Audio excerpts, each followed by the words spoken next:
So good afternoon, everyone, and thank you for joining us today for the No Kid Hungry Center for Best Practices webinar on maximizing resources, financial strategies, and staffing solutions for non-congregate summer meals. This webinar is part of a series focused on addressing various aspects of non-congregate summer meals, ranging from policy insights to success stories from across the nation. Today, we have the privilege of hearing from 3 organizations, each offering unique perspectives and valuable insights. Throughout our session, our speakers will guide us through effective strategies for optimizing budgets, fostering community partnerships, and addressing staffing needs to ensure seamless operations and maximum impact in feeding children through summer non-congregate meals programs. My name is Amy Biestek, and I am Senior Program Manager on the No Kid Hungry Virginia team, and I will be your moderator for today's discussion.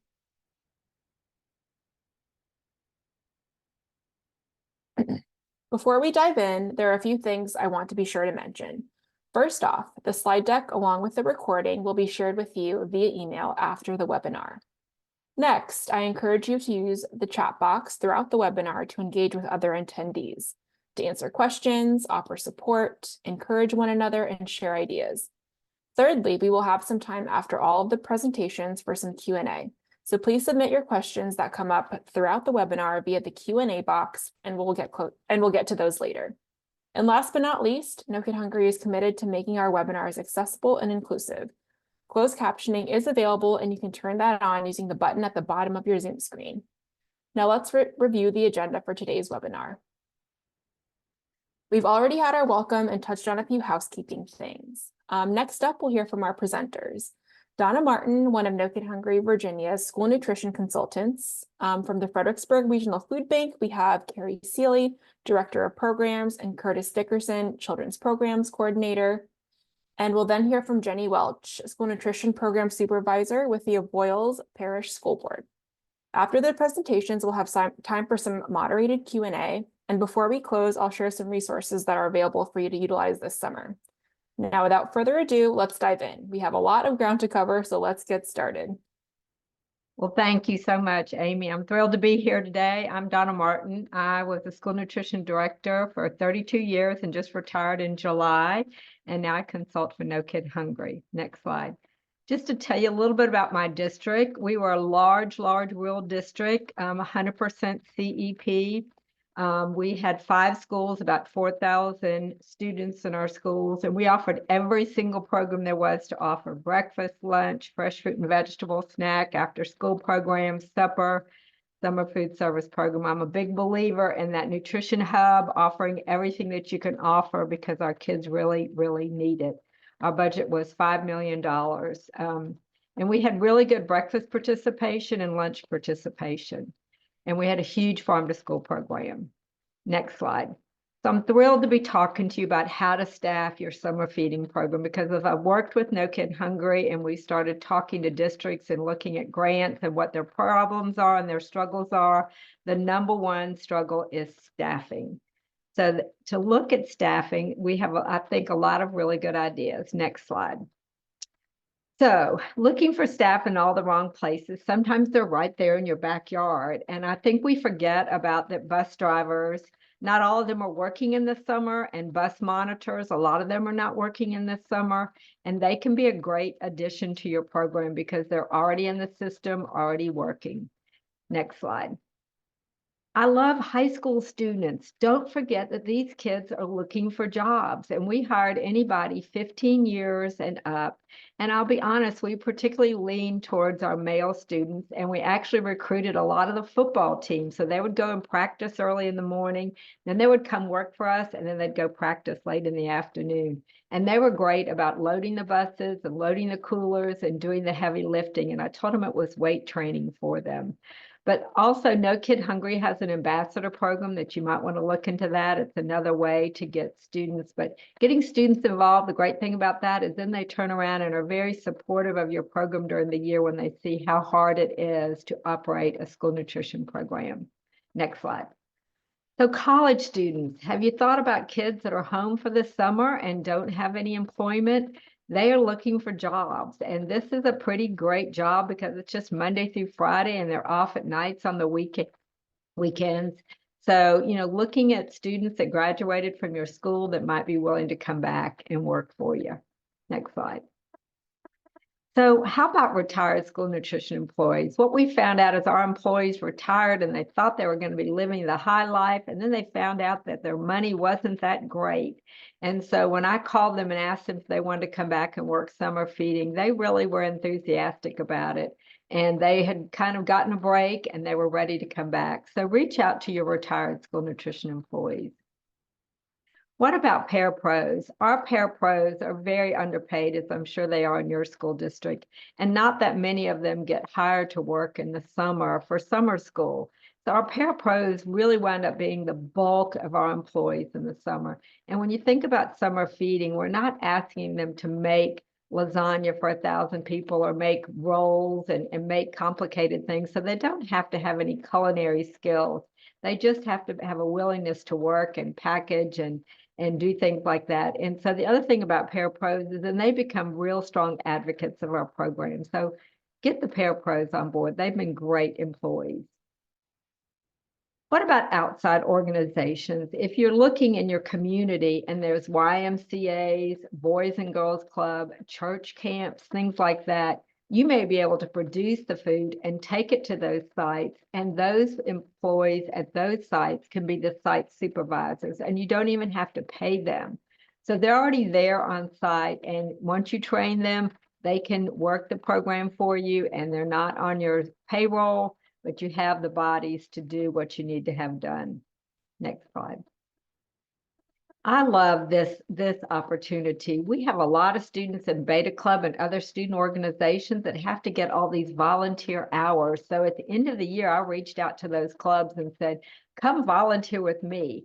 And so I got a lot of these students. And again, getting the students volunteering with you makes them become real strong advocates of school nutrition. So look for those kids that are needing those volunteer hours. The other thing is I've found organizations in town and large industrial organizations that require the employees to get volunteer hours, and they have come and volunteered for me. And again, it's a great opportunity for them to learn more about school nutrition.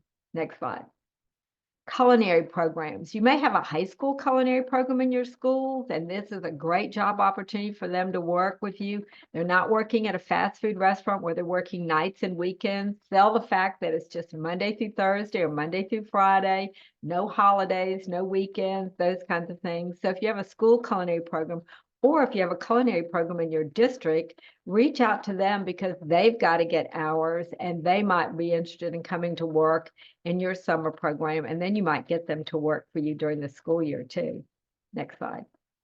Temp agencies, more and more school districts are using temp agencies. And again, we're not looking for cooking skills and things like that. So working with a temp agency to supply bodies, and you may need bodies for the whole summer, or you may just have days when everybody gets sick or it's right before a holiday and a bunch of employees want time off or they want vacation. So working with a temp agency to bring staffing in for you is a great option. And again, then you may wind up using those to help you during the school year. Next slide. Substitute teachers. Get that substitute teacher list from your school district because those people are definitely not working in the summer and those people are so underpaid. They need money and they are probably very willing to come work for you in the summer. And again, they may decide they want to work for you as a regular school nutrition employee during the year. So look at get your substitute teacher list, and they're already vetted and approved. Parents are another option. Sometimes parents want to work when their kids are in school or in summer school or in camps and things like that and want to make a little extra money in the summer. And again, working with the parents, they become very strong advocates of the school nutrition program. And then you might snag them to work with you the next year while their kids are in school. Next slide. So this is a really innovative idea, and I'm seeing a lot of districts do that. They're requiring the principals and the coaches to help them drive their buses or work their summer feeding program. Keep in mind, these programs help their students, and it helps them over that academic slide, and it keeps them on track. And sometimes the kids just love seeing the principals and love seeing the coaches. So ask the principals and coaches to drive the buses or come pack meals or come hand out meals or whatever. You'd be surprised that they might not be willing to do it. Next slide. The other thing is increase the pay, and that's what I had to do to get my employees to work and to get other people. So I went to the board and we increased $5 an hour, and that really made a difference, and it really encouraged a lot of people to work in the summer for us. So think about increasing the pay, because as I'm going to talk about, the pay in summer feeding is good. Next. Advertise, advertise, advertise. So whether it's the newspaper, your websites, Facebook, Twitter, Instagram, your school, email, e-blast, information out to parents and people in the community, get the word out that you're looking for help. And it might just be that somebody's new to the area or has moved in and doesn't even know about summer feeding. It might be somebody that's looking for something to do in the summer or whatever, but advertise anywhere and everywhere. Next slide. One of my favorite things to do is to take your business card and put on the back of it that you're hiring and that you're interested. So if you're at a great restaurant and you have a server that's really good, give them your business card and say, you need to come work for me. We have really good benefits and we have retirement. So do recruiting with your business card, and just keep on the back the information and where to go apply for a card, and you can pass those out everywhere you go. Next slide. Use your vehicles to advertise. Those are going out all over the community. So put on there that you're hiring and put a QR code on there or a phone number or something where they can call if they're interested in working for you. Next slide. So one thing is, I think if you go to the weekly meal boxes instead of doing daily meals, that is a huge staff time saver. So if your buses are going out, or you're having meal pickup or anything, if you're going to a weekly instead of a daily, that is a huge time saver and staff saver for you. Next slide. The other thing is, let your produce company do the work for you. Instead of packaging up half-cup servings of fruits and vegetables or a cup serving of salad, talk to your produce company. They're so willing to do this. And sometimes you can put, like on the right slide, it's a half a cup of vegetables and a half a cup of fruit in there in one bag. Boom, ready to go. So tell them what you want, tell them the fruits and vegetables that you need, and they will do it for you. And that is a real staff saver. Next slide. Get your individually wrapped items, whether it's the Uncrustables, your pizza, the bean dip, things. Look for things that are individually wrapped. That is a huge time saver. And the kids always love all this individually wrapped stuff. They think you don't make it, which you usually don't, but they think it's better too. Next slide. For breakfast, all the individually wrapped items that you use during the year for breakfast in the classroom or grab and go, all of those things are wonderful things for breakfast. So, sometimes you can freeze them and that'll keep your boxes or your bags cold, or sometimes they're shelf stable items, which means you can pack them sooner. But anything individually wrapped, the kids are used to and they really like, and we know that it's good food safety if it's individually wrapped. Next slide. And if you absolutely cannot do your own meal packaging, you can always do these shelf-stable meal kits. And these shelf-stable meal kits come ready to go. You can design them however you want. There's no packaging that you have to do. They're more pricey, but if you cannot find staff, they're certainly a great alternative. And remember, our whole goal is to feed these kids, whatever it takes. Next slide. And then the other thing is there's breakfast meal kits. So this one has got the craisins and the grahams and a Pop-Tart, and they have a lot of different breakfast meal kits too. So you can also get a breakfast meal kit if you don't want to do your own. Next slide. So now I want to talk about how to finance your summer feeding program, because for us in our district, we made a lot of money on summer feeding, and it helped our program all year long. It allowed us to provide much better food during the year. So you need to maximize your income in summer feeding. So how do you do that? Number one, do the summer food service program. And I know a lot of y'all are going, oh my gosh, it is so hard. It is harder. But the good thing is you don't have to do all the vegetables like you have to do for the seamless summer. But look at the reimbursement rates. These are the new reimbursement rates for this summer, school year, summer of 2024. Look at lunch. It is $5.21. Look at breakfast. It is $2.97 if you're rural or self-prep. And that is the snack reimbursement. You can so make money if you do the summer food service program. If you don't, let's look at the rates on the next slide for seamless summer. Seamless summer are the same exact rates as you have during the school year. So you're going to use last year's rates, which are for free lunch, $4.25, and for free breakfast, $2.28. So if you look at the next slide, I'm going to show you a comparison of what the difference is in operating seamless summer or the summer food service program. If you decide to do the summer food service program, you can make 96.5 cents extra just on lunch, and it's about 70 cents extra on breakfast. That is a significant amount of money. So consider, if you're not doing the summer food service program this year, consider applying for it next year if you want to maximize your reimbursement. Next slide. The other thing is you want to increase your participation. So how do you do that? Definitely think about doing non-congregate meals. If you are eligible to do that, you're rural and you're eligible for the non-congregate meals, there is no doubt that you can serve a lot more kids if you're doing daily meals or weekly meals or whatever, by the kids being able to take the food home. They're going to be much more interested in coming and picking up the meals or getting the meal boxes if they don't have to stay there and eat. So you will increase participation. The other thing is, if you're doing a weekly meal box, consider doing 7 days a week instead of 5 days. Or even if you're doing meal bags, do 7 days worth instead of 5 days. Those extra 2 days will so increase your reimbursement.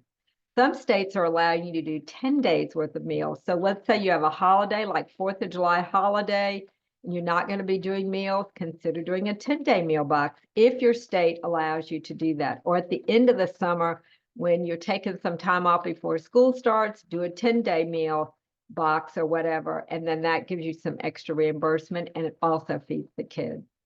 Add community organizations, partner with the Boys and Girls Clubs, summer camps, band camps, football camp, rec departments, library camps, ROTC. Check with anybody having any camps and you can feed those kids. The other thing is, make sure you're doing breakfast and lunch in your daily bags or your weekly meal boxes. Some people I talked to were only doing lunch. I said, you're missing out on the opportunity to increase your participation and to feed kids by not doing breakfast. The other thing I've run into in talking to a lot of districts is they just feed in June. Don't forget, kids are hungry in July. There is no summer school going in July. There is no programming in July. Do your program June and July. It will increase your participation and maximize that. Next slide. The other thing is, if you can do self-prep and can you make your own meal versus shelf-stable, you can definitely save money. And I think the food is a better quality. But if you don't have an option, certainly shelf-stable works. Next slide. The other thing is apply for grants. Lots of time, No Kid Hungry has the most amazing grants. Also, USDA has a Healthy School Meals grant, and then Action for Healthy Kids has grants. So always be on the lookout for grants. And grants do not take that much time to apply for, and they can be a significant amount of revenue for your program. Last slide. Think about if you're looking for equipment, there's secondhand equipment out there. Let's say a restaurant's going out of business, go in and buy their refrigerators and their coolers and their ovens and things like that. Look for secondhand equipment online or talk to your equipment reps. They may know about it. And the other thing is, think about leasing or renting equipment and vehicles for the summer. So if you don't have vans, think about renting a van or leasing a van for the summer. If you're able to maximize getting food out to your kids, it can maximize your reimbursement. And that is it. Thank you.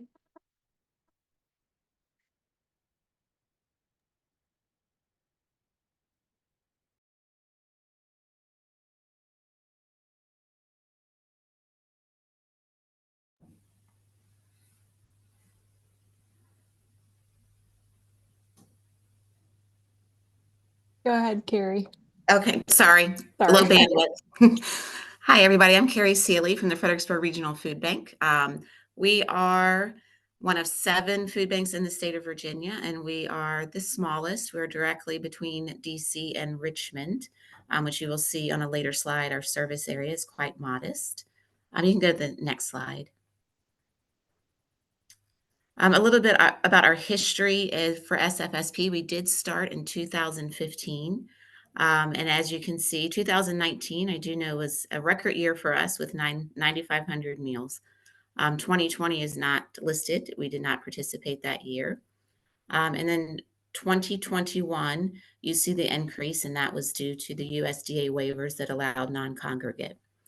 And as we approach 2022, that is the year that Curtis and I both started. That was our very first year in the SFSP program, as well as our kitchen coordinator. So we were a staff of 3, and we were all brand new, and we were scared to death of what was going to happen. So we did participate. We did take advantage. I believe in 2022, you could still use USDA waivers if you were testing in yellow or red. And our service area was pretty much at that stage. So we did all of our meals self prep. We do not have a commercial kitchen. So basically, we cannot cook from raw. So it was a lot of pastas and rices. And we did deliver those meals, a breakfast and lunch in 2022. And as you can see, we nearly doubled our participation in that year. So last year, we did receive notification about the USDA rule for non-congregate, and we did have one of our county and one partial county that did qualify. I know it was separated by county, but we only serve a partial of that county. So we were able to do shelf-stable meal boxes. We did 7 breakfasts and 7 lunches across 7 sites for non-congregate. And it was about 140,000 meals. And then our congregate sites brought up the rest.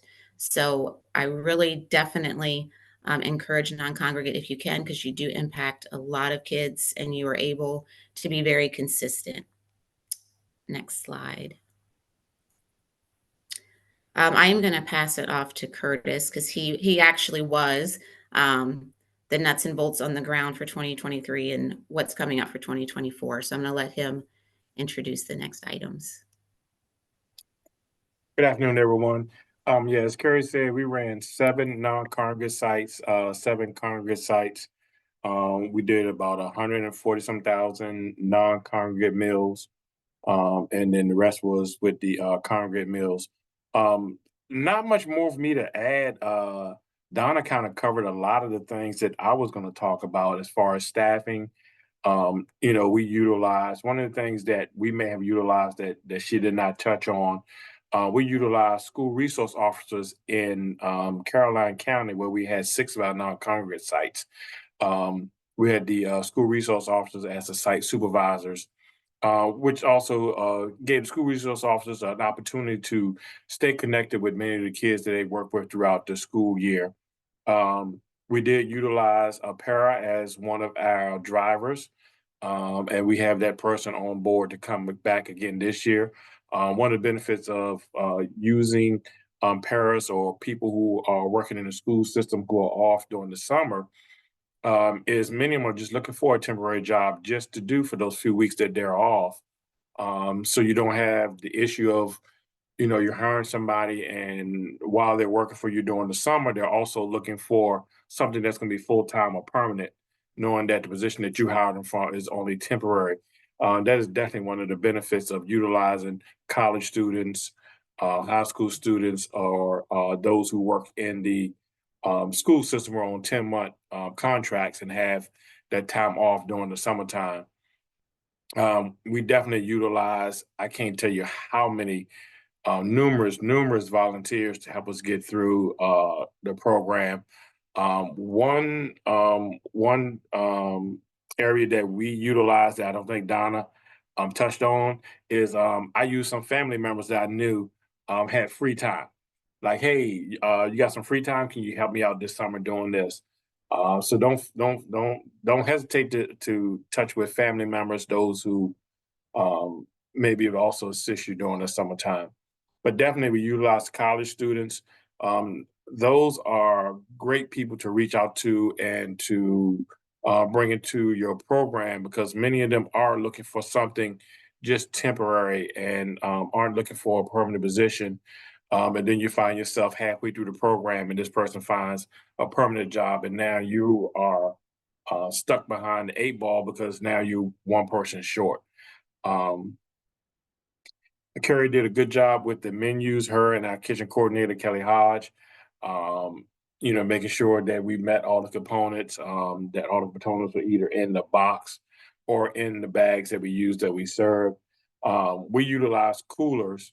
We will prepare the bags, put them in the refrigerator, utilize coolers to take them to the sites. That was for the congregate, but for the non-congregate with the boxes, we have box packs. And we have volunteers come in. We had staff that will come and help with the box packs to get all of the product into the boxes and to hand them out. It got busy. It definitely can get busy. Many of our sites, I'm pretty sure will happen with many of you too, if you do non-congregate, is as the summer goes on, you will see more and more people attending the sites to receive the boxes once the word gets out, and they realize that that is an option for them, and they're able to get the meals and take the meals and have the meals home. But it definitely was busy. I can't think of anything else I need to add that Donna didn't touch on. I'm not sure if Carrie can think of something I may have forgotten. But that is definitely some of the things that we did throughout the summer that helped us get through what we had going on.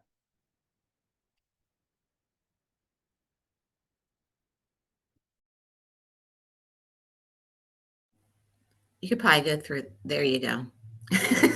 There's our outline of our 2023 sites and our service area there. The pink are the non-congregate, and then the yellow, which is in the center, more urbanized, were our congregate. And we do operate a Saturday lunch at a farmer's market. We do a brunch somewhere between 10:30 and 11:30, and it, the kids are already there, and it's a great resource for the parents too.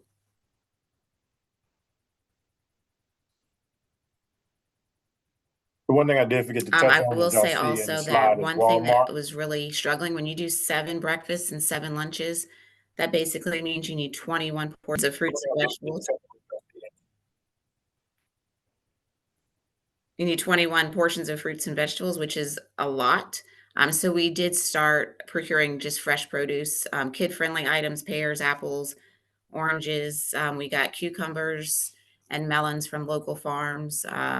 And that we just sent that with the boxes to make absolutely sure that they were getting the amount of produce and fruits and vegetables that they needed for the week. You can go to the next slide. So this here is our potential 2024. We're still working on finalizing some sites, but as you can see, our non-congregate has jumped. We're in several more counties now. Fortunately, every county has at least a pocket of rural area. I wish I could show you the Virginia rural. It's very rural, except for a few pockets. And unfortunately for us, Fredericksburg is one of those pockets that has a lot of white. So we did kind of skirt around and found some areas in each county. So we will continue with several in Caroline, expanding into King George, Spotsylvania, and Stafford as well. And then the yellow pins are our congregate sites. And I would like to say that thanks to a No Kid Hungry grant, we are able to hire an assistant for Curtis, because he not only does all the monitoring, but if a site supervisor texted and said, "Oh, I can't make it to the site," he's now the site supervisor for X amount of days.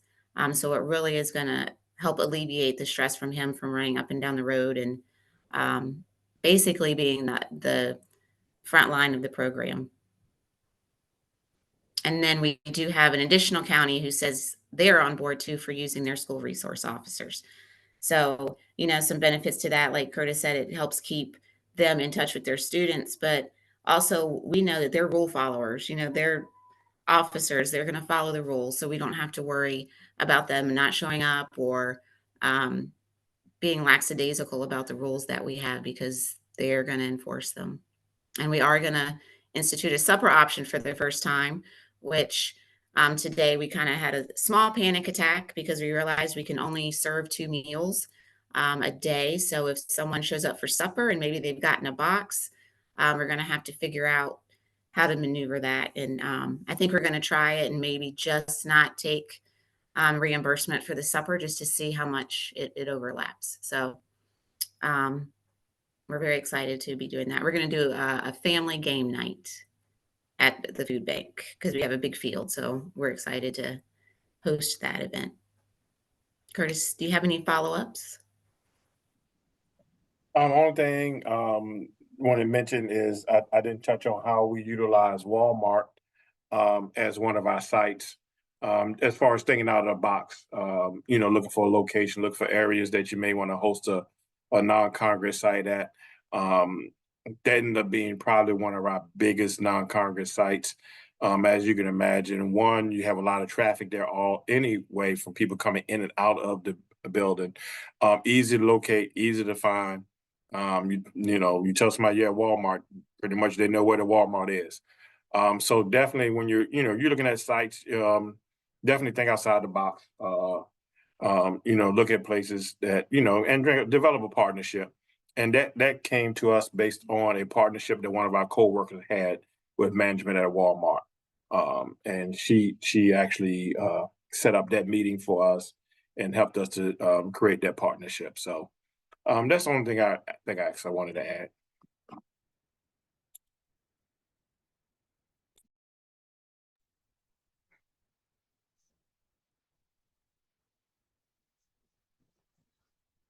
Hello, everyone. My name's Jenny Welch. I am the Child Nutrition Program Supervisor in Avoyles Parish in Louisiana. So we are a tiny little parish in central Louisiana. We're very rural, and we have a student population at our 10 public schools of about 5,000. We've been a CEP district for 10 years, and our ISP is above 65%. Our district operates on a 4-day school week. We did this several years ago to try to help with our teacher retention. And when we moved to this, thinking that we were only going to be feeding the kids 4 days a week instead of 5, we quickly looked into our options, and based on an extended school day, we are able to offer supper district-wide to all of our students every day. We feed almost as many supper meals as we do lunch. So our kids definitely take advantage of all of the programs that we try to provide. Pretty much any program that we're able to provide, we try to provide. We also have fresh fruit and vegetable, and of course, congregate and non-congregate summer feeding. Avoyles Parish is a very rich in Cajun culture and our heritage, but our poverty level is very high.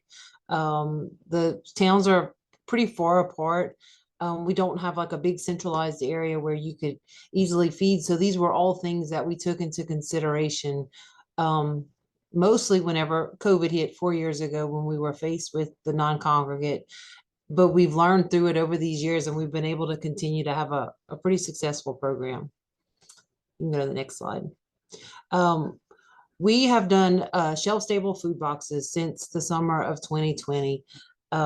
Whenever COVID hit, my superintendent actually went on a live Facebook and asked vendors that were able to help to contact me. We were left with such a short time that those of you that are in school food service know we can only reimburse someone for the meals that we hand out. So when a company reached out and was able to do shelf-stable boxes, we jumped on this idea. And originally we had 8 locations across our parish. As the other presenters mentioned, we had community leaders, we had family members, we had pretty much anyone who was able to show up and help us hand out was part of our team. But with that being said, our distribution has continued to be every Monday throughout the summer, June and July, from 8 until 1 o'clock. And we now have 5 locations across our district. The child has to be present in the car when they pick up, or the parent has to have the parent pickup form filled out in order to receive the food box. During the height of COVID, we were handing out 5,000 boxes a week. And last summer, we saw a huge increase of 7,000 boxes weekly at the 5 locations. So without increasing our site locations, the numbers jumped up that much. Which, as you all know, just means that our parish and our kids, they need the food. Food cost is high. So once we realized we were ordering 5,000 and we saw that we were running out by 11:30, we just kept increasing until we found a happy number of 7,000, and we're able to hand that out every week. As far as marketing our program, I think honestly, the fact that we've had for the most part, the same procedure and the same product over the last 4 years has been very helpful. The people of our communities have learned that they can get these items from the school board. They know the locations, they kind of know what to expect. We do post it every week on Facebook. We have a picture of the contents that will be in the box. And with one share from our school board office, I can say it probably gets reshared over 300 times every week. It goes out quickly. They are all reminding each other to come on Monday to get the boxes. We also do a student all call. We have J Campus with all of our student information. So just like if there would be bad weather, this call goes out to our kids every Monday morning early, reminding them that today is their meal box pickup day. We advertise in our local newspaper, the radio station broadcasted, especially on that Monday, reminding people to stop by. We also do yard signs, which also have our congregate and non-congregate sites listed, along with the times and the locations. And it's also advertised on our district website. And again, our Facebook post is like absolutely our biggest marketing tool because it gets shared so many times. Just one after the other. And they also comment on items that they're getting excited for when they see, oh, look, this week it may have tuna fish in the box or beef jerky. And then that, expresses some interest and they share it a whole lot of times. Go to the next slide. So this was like an example of the items that would have come in our food box. Last summer, in order to maintain our integrity of the program, we fed congregate meals Tuesday through Friday at 5 of our locations in combination with our summer school. So what we did, we dropped down to a 3-day food box to make sure that we weren't feeding any of our children twice, but also to make sure we were fully covering them as best we could throughout the entire summer. We didn't necessarily advertise that it was just a 3-day box. But we did put the pictures out and they still came. The numbers didn't really change. The good thing about it was by the time July came, then it got bumped back up to a 5-day box. So it just looked like it was more later on. May have been a little harder to have done 4 weeks of a 5-day and then drop down, but we were lucky that it was the opposite way. We plan on doing the same thing this year. Last year, Louisiana was only allowing us to do 5 days at a time, but this year we will be able to do 7, which is great. As we all know, we just want to feed as many days as we possibly can. And if you're going to hand out, you want to get that maximum amount. So we will do a 7-day box in the month of July and the 3-day box in combination with congregate feeding in June. This was our advertising form that we put out. This would go along with our post on Facebook. It's kind of wordy, but it gave them all the information they needed. They had their locations of in-person feeding or congregate feeding, along with the locations of where they could pick up their food boxes and the times. Go to the next one. This was a breakdown of our expenses. The cost per box was $33.13.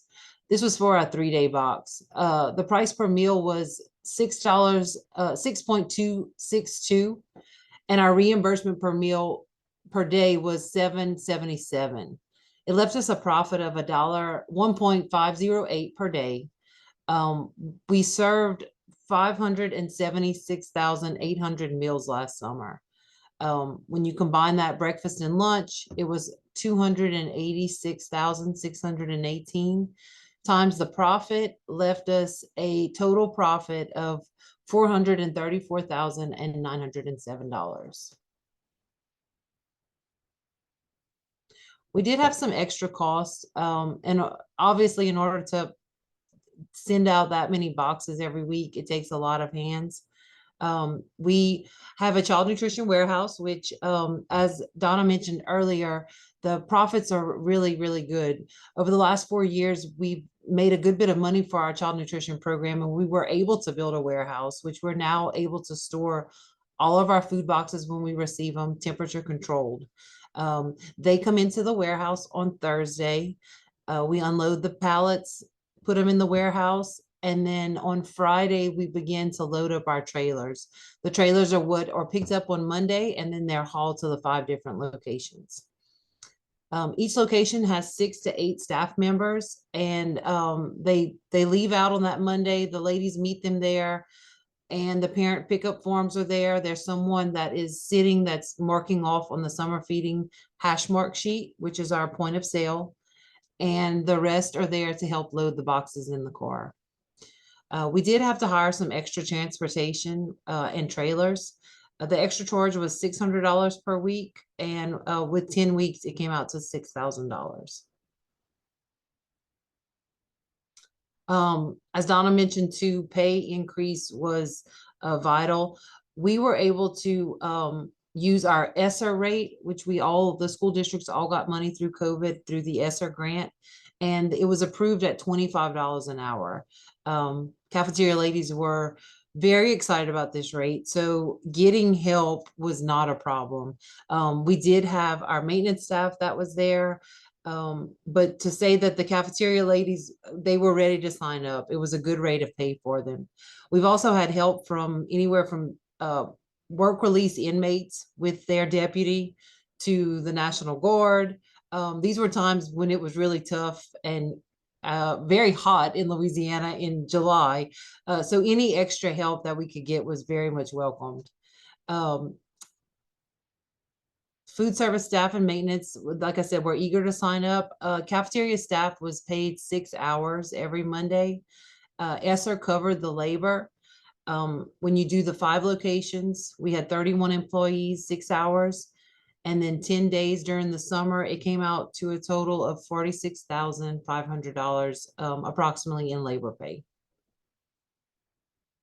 So when we look at our total profit from our food box and we back out our labor cost and the extra costs that we had to pay for hauling and renting trailers, this was just last summer. It left us with a profit of $382,407.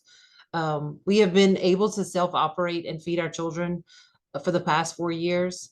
And as I mentioned earlier, the profit has led to a new child nutrition warehouse, new trucks for the program, new trailers for the program, and then obviously new equipment that we've been able to place in our cafeterias that we use for all of school food service. So these are some of the pictures. The 2 kids on the right are actually my children. As Curtis, I think, mentioned, getting family. So absolutely, that was my son there one day helping, and my daughter, and just all hands on deck. Anybody that would want to come and help, we never said no. It was always yes, absolutely, come and help us. People were so kind. Every week we had vehicles showing up, handing the ladies that were working food, donuts, just encouraging them, thanking them. So it's become a tradition after 4 years. And I know the people in our parish are really excited for it to be coming back this year. So anyway, that was kind of the experience in Avoyelles Parish. Thank you so much to Donna, Carrie, Curtis, and Jenny. You all are clearly a wealth of knowledge, and I'm sure we could all spend even more time together listening and learning from you. We did get a few questions in that I want to ask. So someone in the chat asked, and I think this is for Carrie and Curtis, With Walmart, did you have any pushback since that would potentially take money away from them? No, we didn't have any pushback.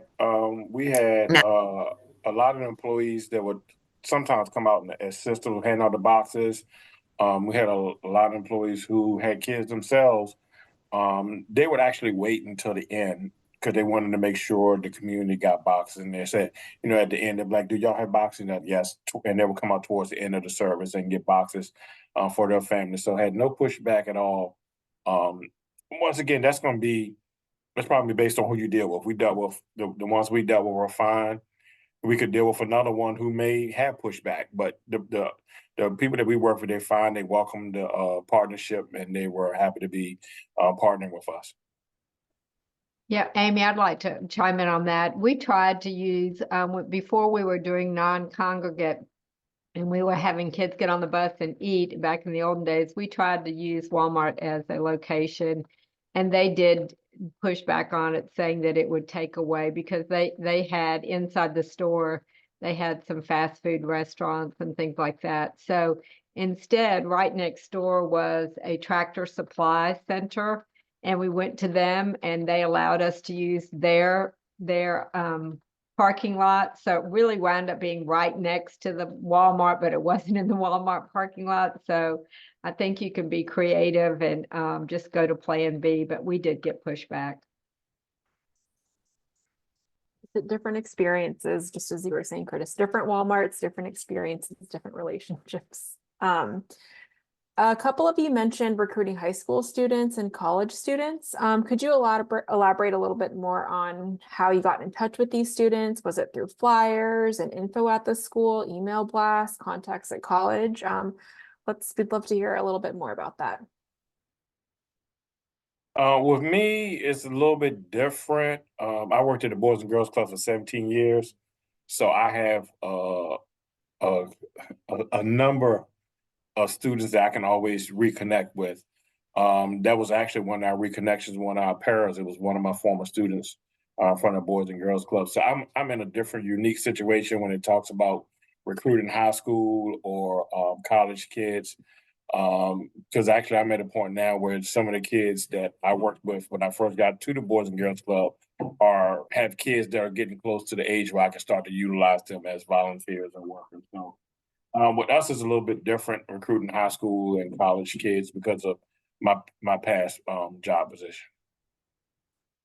The way we did it, Amy, was we sent out an email. Our students all have an email in the schools district. So we sent out an email to all the high school students.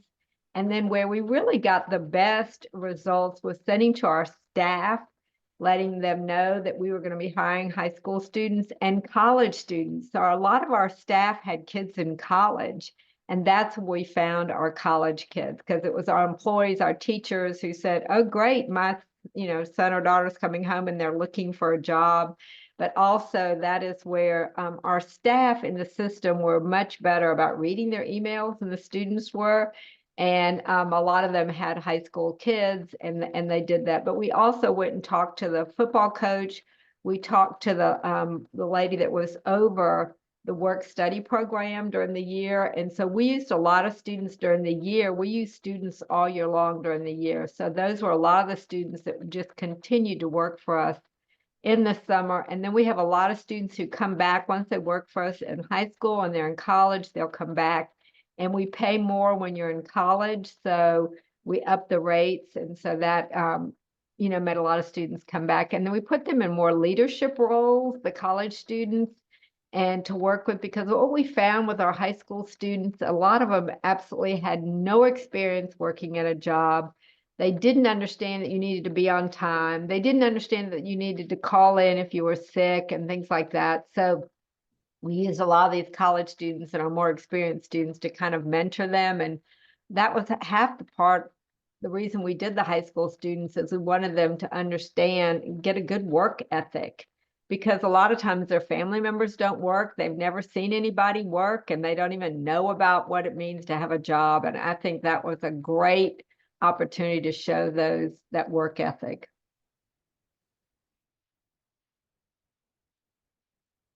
you. Another question we have is, do the sponsors put menus in the bags for what components are for each meal so the family knows how to prepare them? Yes, we have the menus that come in the boxes, and it shows the breakdown of how you can make meals together, especially since ours is all shelf stable. And we do a weekly menu, but we also have to have heating instructions for everything. So if we send home corn dogs or pizza, we give them instructions on how to do it in the microwave and how to do it in the oven. And the other thing that's real important is on our boxes, we put tape across the top that said keep refrigerated. So that when the families took the boxes home, they knew to open the boxes because ours was not shelf stable food. They knew to take the foods out and put them. So we also put a list in the box of what needed to go in the refrigerator, what could go in the freezer, what could be, laid out on the counters, because some of our families literally had 11 children in the family. So we would tell them like that you can freeze the milk if you want to freeze the milk, and what like I said, what could be frozen, what could be shelf stable, and what needed to go in the refrigerator. Our food was all ready to eat, so there wasn't any preparation, but we did put guidelines around each meal to make a balanced. I don't know if they followed it, probably not, but it was there for them. Thank you. And I think we have time for one quick question. So Carrie mentioned hiring an additional staff member to help Curtis cover some of the site manager absences. Does anyone else have ideas for how to cover for site absences?